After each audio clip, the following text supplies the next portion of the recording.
Este é um vídeo do sexto ano do Ensino Fundamental do Conteúdo de Arte do volume 4.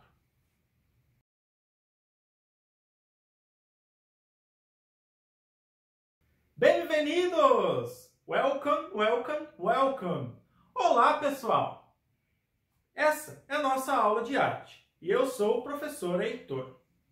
Hoje nós vamos falar, talvez, do maior tema de todas as artes, que é a figura humana.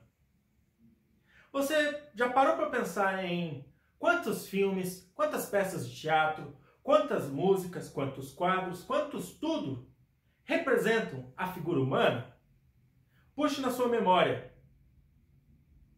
Praticamente tudo tem um humano ou uma figura humana sendo representada. Nós somos totalmente viciados por representarmos não só o nosso físico e corpo, mas os nossos sentimentos, nossos pensamentos, nossas ideias políticas. O ser humano é muito antropocêntrico. O que isso quer dizer? Antropo, em grego, quer dizer homem. Quer dizer que o ser humano coloca ele mesmo no centro de tudo. Veja como nós tratamos os outros animais e mesmo o planeta que a gente vive e depende. Nós usamos e consumimos tudo como se fosse tudo nosso. Como se as outras criaturas não dependessem desses ecossistemas também. E o pior, como se nós não dependêssemos de outras criaturas e do nosso planeta para viver. É por isso que o grande assunto da arte é a figura humana. E como representá-la tem dominado a ideia de artistas desde sempre. Principalmente do nosso corpo. É muito difícil você conhecer os pensamentos, os sentimentos de uma pessoa. Mesmo que ela fale para você, você nunca vai saber com certeza o que se passa naquela cachola. Por isso, a figura mais clássica que representa os seres humanos é o nosso corpo. Nosso corpo é o avatar pelo qual nós vivemos a realidade. Por isso que ele é tão importante e por isso que várias artes utilizam do corpo como seu meio principal de expressão, como são as artes performáticas. Ou mesmo por isso que é tão estudado nas artes plásticas como representar o corpo humano. Os modos de ver e representar a figura humana acompanham a humanidade desde os tempos da pré-história. Por meio da arte, é possível observar suas transformações ao longo do tempo. A obra O Homem Vitruviano, produzida pelo artista Leonardo da Vinci, em 1492, é considerado o documento mais antigo sobre a representação da figura humana. A obra evidencia o estudo do arquiteto Marcus Vitruvius sobre as proporções da figura humana, mostrando duas imagens de um homem sobrepostas, ajustadas em um quadrado e em um círculo. O Homem Vitruviano é considerado um cânone das proporções da figura humana, pois simboliza a representação perfeita do ser humano. Um cânone da representação da figura humana. Cânone, palavra de origem grega, significa modelo, padrão, regra. Algo tão estabelecido que todos se baseiam para fazer as suas próprias criações. Muito utilizada pelos gregos e depois pelos pintores renascentistas, como é o caso de Da Vinci. Propõe que um corpo perfeito deveria ter altura equivalente à proporção de 8 cabeças. O retrato é uma das muitas possibilidades de se representar a figura humana. O termo vem do latim retractus e quer dizer copiar.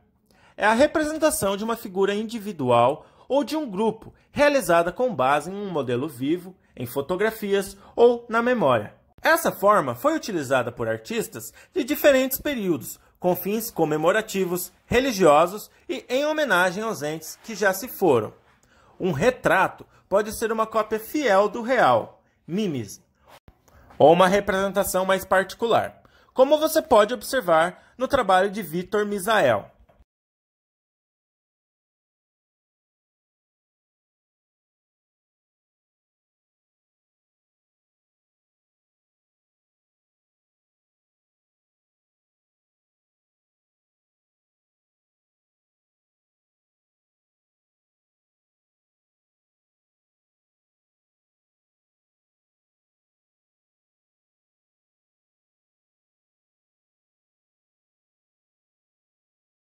A diferença entre retrato e autorretrato é que nesse último, o artista faz uma representação de si mesmo, podendo ele mesmo decidir o que mostra de sua personalidade ou aparência. Como nesse autorretrato de Tarsila do Amaral, em que há um grande destaque para a cor vermelha, normalmente associada a alguém muito intenso, alguém apaixonado. Ela também usa um vestido muito sofisticado, demonstrando a sua origem em uma família rica. Ela também olha diretamente nos olhos do apreciador da obra.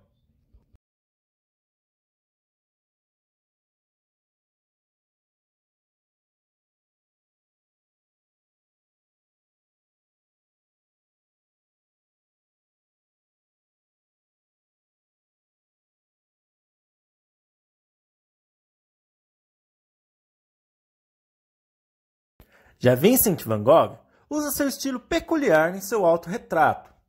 Veja como ele usa as cores e as linhas de formas ondulares. Preste atenção em seu olhar. Ele olha diretamente no fundo dos nossos olhos, como quem quer transpassar o seu sentimento. Vincent van Gogh sofria de depressão, e essa doença tem muita influência sobre a sua obra. Mas o que o tornou conhecido foi o uso da cor e das pinceladas em forma de ondas. Vincent faz parte da primeira onda de pintores europeus que não queria representar o real de maneira fidedigna, mas sim transmitir através de sua obra suas visões de mundo e suas impressões da realidade.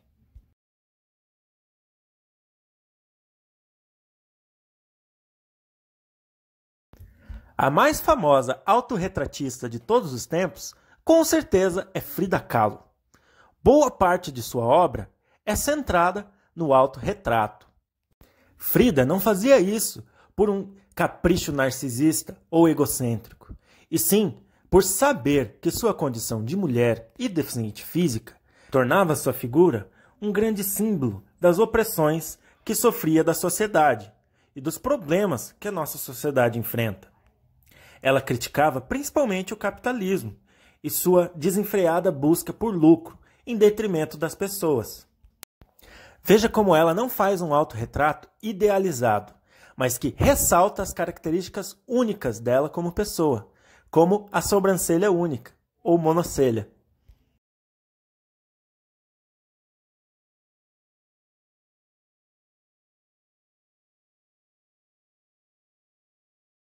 Na arte moderna e na contemporânea, a representação do corpo vai muito além do cânone utilizado no Renascimento.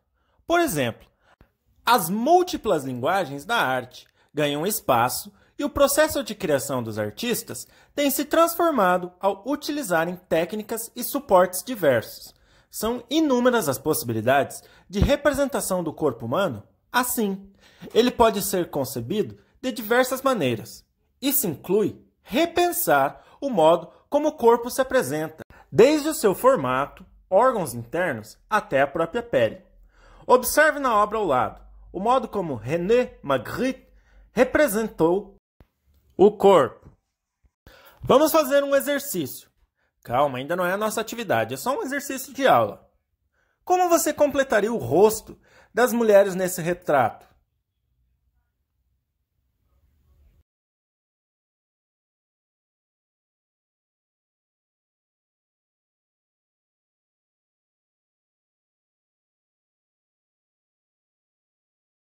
Em 2004, a artista Maria Penter criou essa série de trabalhos, intitulada Cruzamento de Tempos.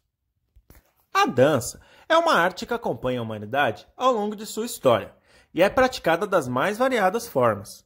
No Renascimento, por exemplo, os bailes da corte eram momentos muito esperados, pois a realeza mostrava sua riqueza nas grandiosas festas comemorativas. Aos nobres cabia a obrigação de executar as coreografias que eram inspiradas em temas mitológicos. Coreografia é uma forma de comunicação expressada pelo corpo, composição estética de movimentos, conjunto de combinações e possibilidades corporais empregadas de significados.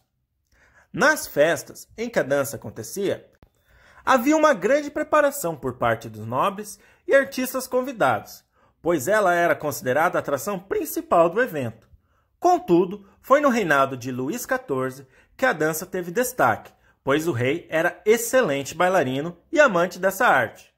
Conhecido como Rei Sol, ele criou a comédia balé, que substituiu as danças coreografadas e dançadas nos bailes da realeza.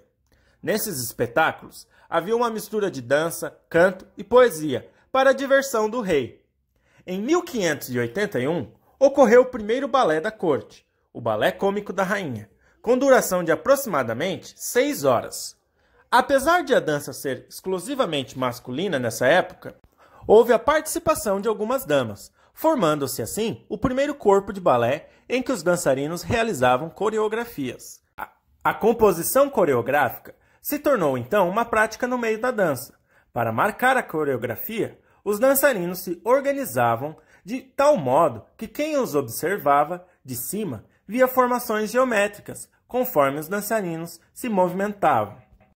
O minueto, dança que compreende passos curtos e graciosos, executada como uma quadrilha, foi introduzida na corte francesa durante o reinado de Luís XIV e tornou-se muito popular entre os anos de 1660 e 1700. Os balés da corte deixaram os salões e passaram a integrar óperas e ocupar os palcos dos teatros. A dança minueto é realizada em pares, com movimentos lentos e controlados. Desenvolveu-se nos balés da corte, especialmente na França e na Inglaterra. Com passos curtos, os dançarinos percorriam os salões de baile. Na sua atividade, eu quero que você crie maneiras e representações da figura humana. Espero que tenham gostado e vejo vocês na próxima.